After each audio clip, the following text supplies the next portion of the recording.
Myself, Dr. M.K. Paliwal, assistant professor in chemistry, government girls college Chomu. बच्चों, जैसा मैंने आपको कल बताया था कि रमन स्पेक्ट्रा क्या होता है, इसमें रमन स्पेक्ट्रम के लिए प्रायोगिक व्यवस्था कैसी होती है, किस प्रकार से हम स्पेक्ट्रम प्राप्त करते हैं और स्पेक्ट्रम के कौन कौन से अवयव होते हैं और स्पेक्ट्रम में कौन कौन से प्रकार की लाइन होती हैं, कौन कौन से प्रकार के स्कैटरिंग होते हैं, फिर रमन रेखाओं के गुण क्या होते हैं, और उसके बाद हमने रमन स्पेक्ट्रम और आईआर स्पेक्ट्रम में समानता और अंतर के बारे में पढ़ा। और फिर जी प्लेजेक द्वारा दिया गया 1934 में जो कंसेप्ट ऑफ पोलराइजेबिलिटी के बारे में हमने पढ़ा और विस्तार से इन सब के बारे में पढ़ा। आज हम पढ़ रहे हैं जो उसका नेक्स्ट पार्ट है और आज हम उसको कंप्लीट कर लेंगे। वो है Raman spectra of A diatomic molecule. एक द्विपरमाणुवीय अणु के लिए रमन स्पेक्ट्रा कैसा होता है या किस तरह से प्राप्त करते हैं। रमन स्पेक्ट्रा डाइएटॉमिक मॉलिक्यूल के लिए 3 प्रकार का हो सकता है। एक प्योर रोटेशनल रमन स्पेक्ट्रा, दूसरा प्योर वाइब्रेशनल रमन स्पेक्ट्रा, तीसरा वाइब्रेशनल रोटेशनल रमन स्पेक्ट्रा। तो आप जानते हो स्पेक्ट्रम प्राप्त करने के लिए हमें सिलेक्शन रूल की आवश्यकता होती है, यानी कि किस प्रकार से ट्रांजिशन होते हैं। और चयन के नियम मैंने आपको पहले ही बताया था कि ये जानकारी देते हैं या ये बतलाते हैं कि किसी विशेष प्रकार की ऊर्जा के अवशोषण से विशेष प्रकार के संक्रमण होते हैं या विशेष प्रकार की क्वांटम संख्याओं में परिवर्तन आता है, और क्वांटम संख्याओं में परिवर्तन आने के कारण से हमारे को विभिन्न प्रकार के स्पेक्ट्रम मिलते हैं या विभिन्न प्रकार के बैंड्स या लाइंस मिलते हैं और उसके आधार पर हम बताते हैं। तो selection rule for pure rotational Raman spectra क्या होता है। Delta J is equal to 0 और ±2 होता है, ठीक है। Energy of a energy level, और इसके किसी विशेष ऊर्जा स्तर के लिए जो एनर्जी बताई गई है वो निम्न प्रकार से हम बता सकते हैं कि क्या एनर्जी होगी। E J is equal to new जे बार बराबर B J into J plus 1 centimetre inverse होती है। मैंने आपको पहले भी बताया है कि प्योर रोटेशनल स्पेक्ट्रा के लिए क्या हमारे पास एनर्जी की मान होती है। इसी प्रकार से प्योर वाइब्रेशनल रमन स्पेक्ट्रा के लिए हम बात करते हैं तो सिलेक्शन रूल इसके लिए होगा delta v is equal to +-1 +-2 +-3।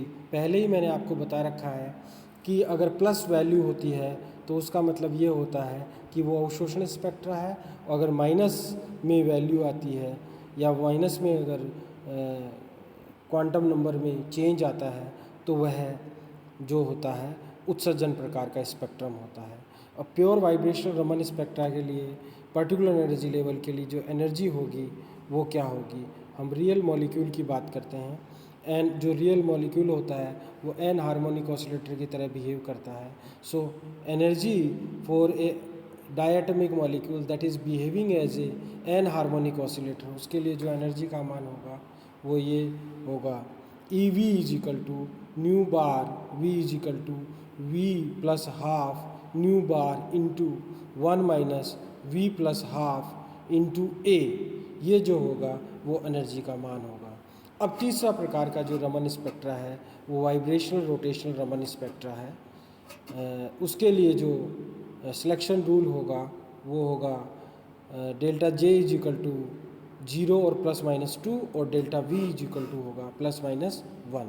अब इसके लिए जो एनर्जी होगी पर्टिकुलर एनर्जी लेवल की जो एनर्जी का मान होगा वो होगा ई वी जे। अब देखिए v for vibrational, J for rotational quantum number यहाँ लिया गया है, तो E v J is equal to हो जाएगा E rotational plus E vibrational. तो ई वी जे और न्यू बार वी जे बराबर होगा B J into J +1 plus v plus half nu bar into 1 minus we plus half into a centimetre inverse. ये जो है और एनर्जी की values होगी। अब इसके आधार पर ही हम आगे जो है हम कैसे एनर्जी कैलकुलेट कर सकते हैं उसके लिए हम बात करते हैं। अब यहाँ पर आता है सबसे पहले द्विपरमाणु अणु के लिए शुद्ध घूर्णन रमन स्पेक्ट्रा। तो किसी विशेष ऊर्जा स्तर की ऊर्जा यदि मॉलिक्यूल रिजिड रोटेटर की तरह बिहेव करता है तो वो होगी ई जे और nu bar J is equal to B J into J plus 1 centimetre inverse में। मैंने पहले ही बताया सिलेक्शन रूल जो होगा delta J is equal to 0 होगा तो हमें रिले स्कैटरिंग प्राप्त होगा, और अगर delta J is equal to ±2 है तो हमारे को रमन स्पेक्ट्रम रमन स्कैटरिंग होगी। यानी इसमें हमारे को दो प्रकार की रेखाएं मिलेंगी, या तो मिलेंगी स्टोक्स लाइंस या फिर एंटी स्टोक्स लाइंस जो हैं वो मिलेंगी। अब देखिए दो ऊर्जा स्तरों में ऊर्जा अंतर तरंग संख्या में निम्न व्यंजक द्वारा बताया जा सकता है। तो डेल्टा ई जे और delta nu bar is equal to हो जाएगा B J double dash into J double dash plus 1 minus B J dash into J dash plus 1 centimetre inverse में। यहाँ पर डबल डैश का मतलब है हायर क्वांटम नंबर या हायर रोटेशनल क्वांटम नंबर, और जो जे डैश है वो लोअर क्वांटम नंबर से संबंधित है। इस प्रकार से हम बता सकते हैं। अब हम नेक्स्ट बात करते हैं। केस फर्स्ट जो होगा जब हो delta J is equal to 0 हो तो निम्न व्यंजक के अनुसार हमारे पास nu bar is equal to nu 0 bar plus delta nu bar हो जाएगा, जहाँ पर डेल्टा न्यू बार जो है वो रमन शिफ्ट को प्रदर्शित करेगा और न्यू बार है जो है वो विकिरण की स्कैटरिंग के बाद जो आवृत्ति है उसको व्यक्त करेगा, और न्यू 0 बार है जो है वो विकिरण की जो वास्तविक आवृत्ति है यानी स्कैटरिंग से पहले जो आवृत्ति है वो हो जाएगी रिले स्कैटरिंग के बराबर होगी। न्यू 0 बार जो है वो रिले स्कैटरिंग को व्यक्त करता है क्योंकि आवृत्ति में कोई परिवर्तन नहीं होता। अब हम इसको व्यक्त करते हैं nu bar is equal to nu 0 bar plus delta nu bar. अगर डेल्टा न्यू बार 0 हो तो हमारे पास न्यू बार की वैल्यू न्यू 0 बार के बराबर होगी, यानी कि हमारे पास रिले स्कैटरिंग होगी और उसकी आवृत्ति में कोई परिवर्तन नहीं होगा। केस सेकंड की बात करते हैं। केस सेकंड में क्या है, यदि अवशोषण स्पेक्ट्रम हो तो हमारे पास डेल्टा जे की वैल्यू +2 होगी सिलेक्शन रूल के अनुसार, तो हमारे पास डेल्टा ई जे और जो डेल्टा न्यू बार जो है वो हो जाएगा B J double dash into J double dash plus 1 minus B J dash into J dash plus 1 centimetre inverse. इसको अगर अपन रखते हैं, इनमें वैल्यू पुट करते हैं, माना जे डबल डैश बराबर जे डैश +2 हो, क्योंकि हमने कहा कि जो सिलेक्शन रूल है वो +2 लगता है अवशोषण के लिए, तो हमारे पास जो वैल्यूज होंगी वो ये होंगी B into J dash +2 into J dash +2 plus 1 minus B J dash into J dash +1। क्योंकि हमने क्या किया है कि जे डबल डैश बराबर यहाँ पर रख दिया जे डैश +1। अब हम इसको सॉल्व करते हैं तो हमारे पास आता है B into J dash +2 into J dash +3 minus B J dash into J dash +1 centimetre inverse. अब देखिए इसमें बी कॉमन ले सकते हैं, तो बी कॉमन लेने के बाद हमारे पास हो जाएगा, और सॉल्व करने के बाद हमारे पास हो जाएगा, आपस में मल्टीप्लाई करेंगे बी जे डैश +2 और जे डैश +3 को मल्टीप्लाई करेंगे तो हमारे पास अल्टीमेटली ये आएगा, क्या आएगा, B into J dash square plus 3जे डैश प्लस 2जे dash plus 6 minus J dash square minus J dash. अब इसमें जे डैश स्क्वायर से जे डैश स्क्वायर कट जाएगा तो हमारे पास अल्टीमेटली बचेगा बी इंटू 4जे डैश +6 सेंटीमीटर इनवर्स, जहाँ पर जे डैश की वैल्यू 0, 1, 2, 3 हो जाएगी। अतः निम्न व्यंजक के अनुसार हमारे पास जो ऊपर व्यंजक हमने लिया है, तो nu bar is equal to nu 0 bar plus delta nu bar is equal to हो जाएगा हमारे पास डेल्टा न्यू बार की वैल्यू रख देंगे तो हमारे पास आ जाएगा nu 0 bar plus B into 4जे प्लस 6 सेंटीमीटर इनवर्स। तो ये हो जाएगी एंटी स्टोक्स लाइन, या एंटी स्टोक लाइन की लाइंस प्रदर्शित करेंगी, क्योंकि यहाँ पर आवर्ती में वृद्धि हो रही है। और मैंने पहले ही बताया, अगर स्कैटर्ड लाइट की आवर्ती में वृद्धि होती है तो उससे जो संबंधित लाइंस होंगी वो एंटी स्टोक्स लाइन होंगी। तो हमारे पास अगर हम यहाँ पर जो है 0 रख देंगे इसका मान, तो अगर ट्रांजिशन 0 से हो रहा है तो हमारे पास जो वैल्यू हो जाएगी वो हो जाएगी nu bar is equal to nu 0 bar plus 6b centimetre inverse जो है ये हो जाएगी। ठीक है, अब अपन केस सेकंड लेते हैं उत्सर्जन स्पेक्ट्रम के लिए। Delta J is equal to -2, तो ई जे इन और delta nu bar is equal to हो जाएगा -b into 4j dash plus 6 centimetre inverse.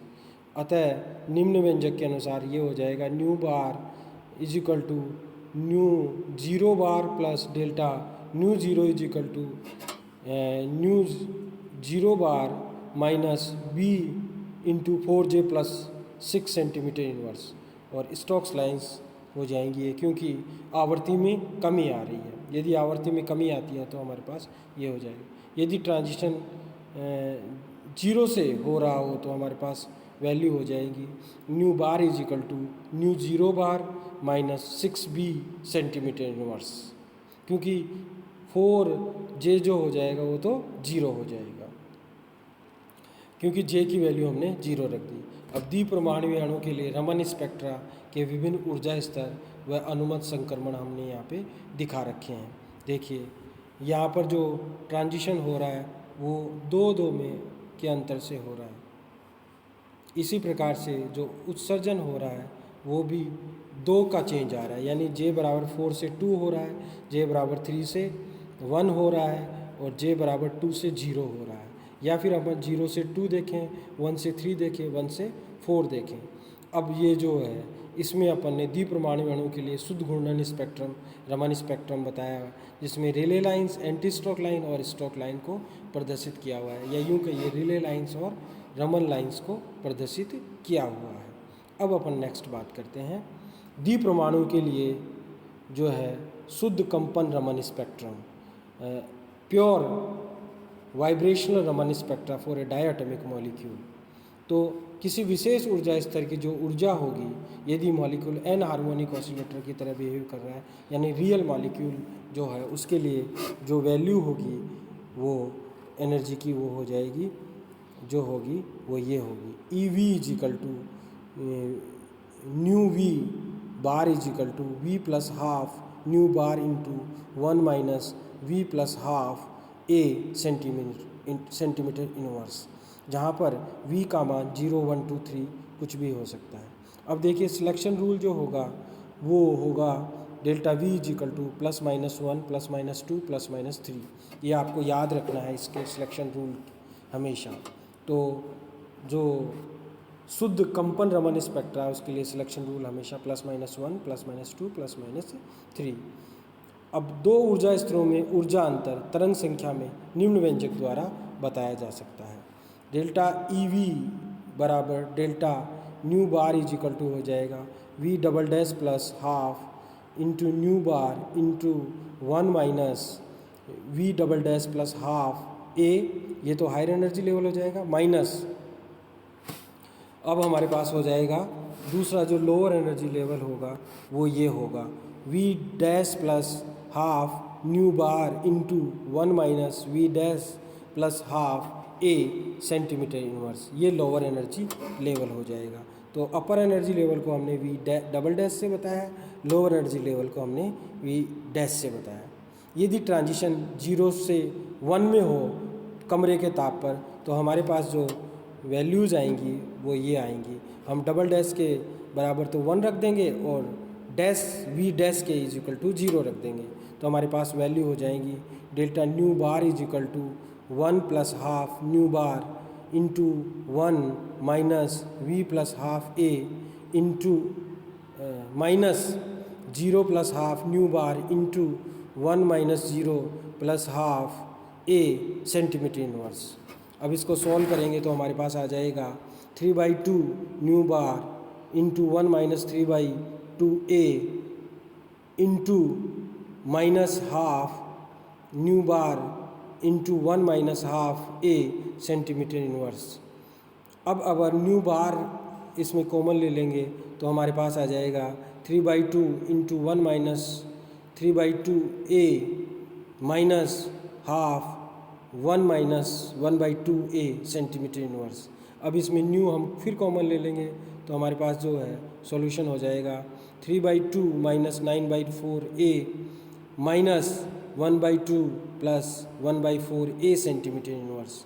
अब देखो फिर अपन यहाँ पर इसको ऐसे लिख सकते हैं, delta nu bar is equal to nu bar into 3/2 minus 9/4 A minus half plus 1/4 A centimetre inverse. अब यहाँ पर अपन 4 कॉमन ले लेंगे, एलसीएम ले लेंगे तो हमारे पास हो जाएगा 6 minus 9a minus 2 plus 1a upon 4। अब देखिए 6 में से 2 चले जाएंगे तो हमारे पास 4 बच जाएंगे और 9a में से 1a चले जाएंगे तो हमारे पास माइनस के 8a बच जाएंगे। तो nu bar into 4 minus 8a/4 हो जाएगा।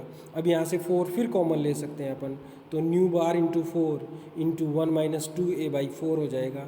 4 से 4 कट जाएगा तो हमारे पास अब डेल्टा न्यू बार 0 to 1 होगा, वो होगा nu bar into 1 minus 2a centimetre inverse. और ये होगा फंडामेंटल बैंड। जो ट्रांजिशन 0 से होते हैं वो हमेशा फंडामेंटल बैंड कहलाते हैं।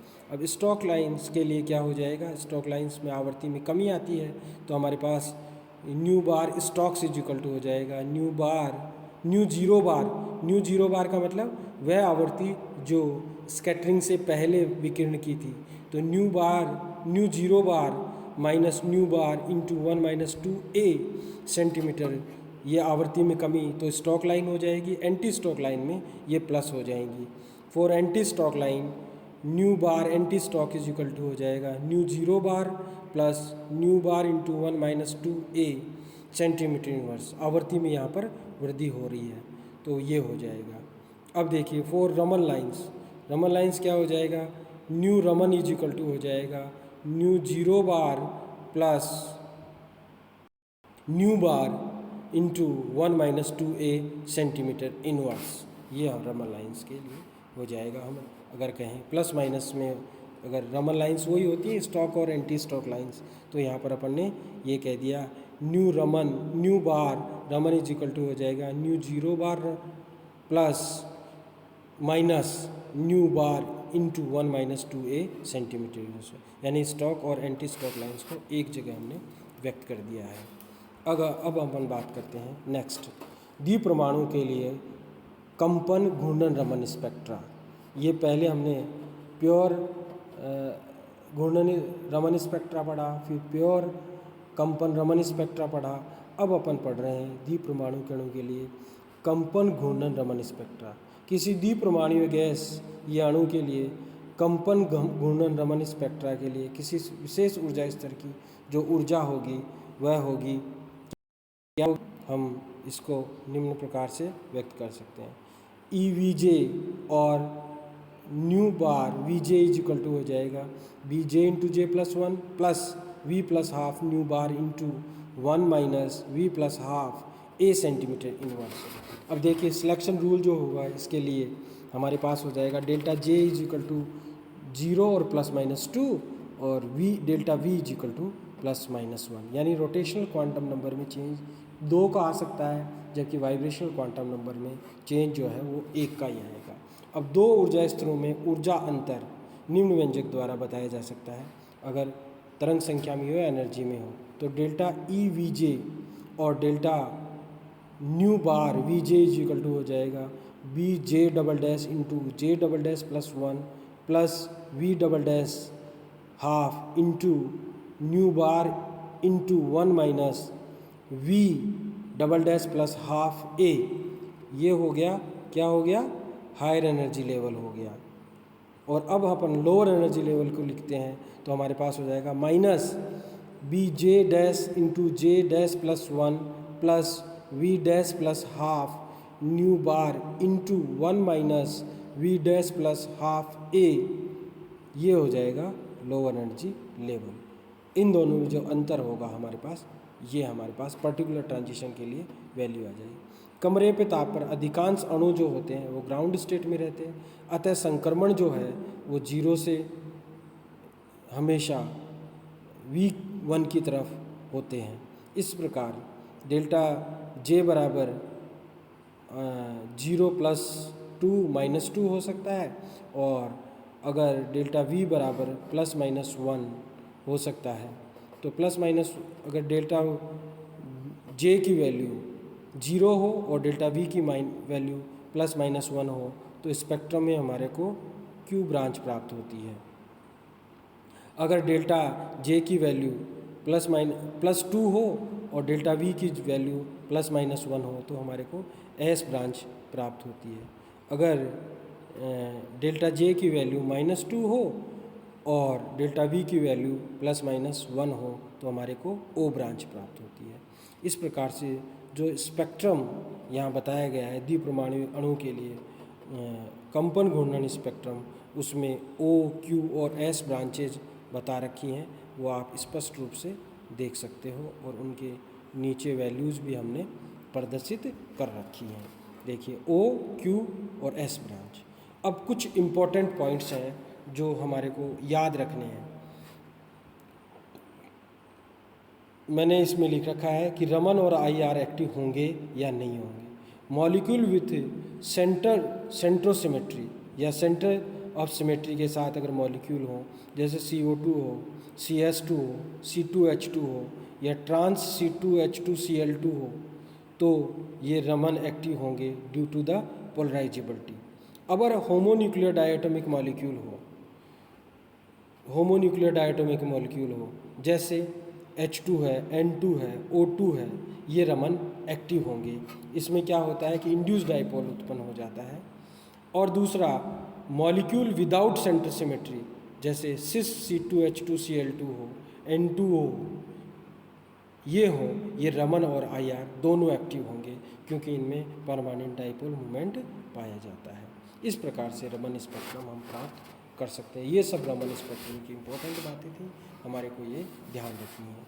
इस प्रकार से रमन स्पेक्ट्रम पूरा होता है। नेक्स्ट क्लास में मैं आपको इलेक्ट्रॉनिक स्पेक्ट्रोस्कोपी या अल्ट्रावायलेट विजिबल स्पेक्ट्रोस्कोपी पढ़ाऊँगा, या उसको ट्रांजिशन स्पेक्ट्रोस्कोपी भी कहते हैं, उसके बारे में हम विस्तार से चर्चा करेंगे।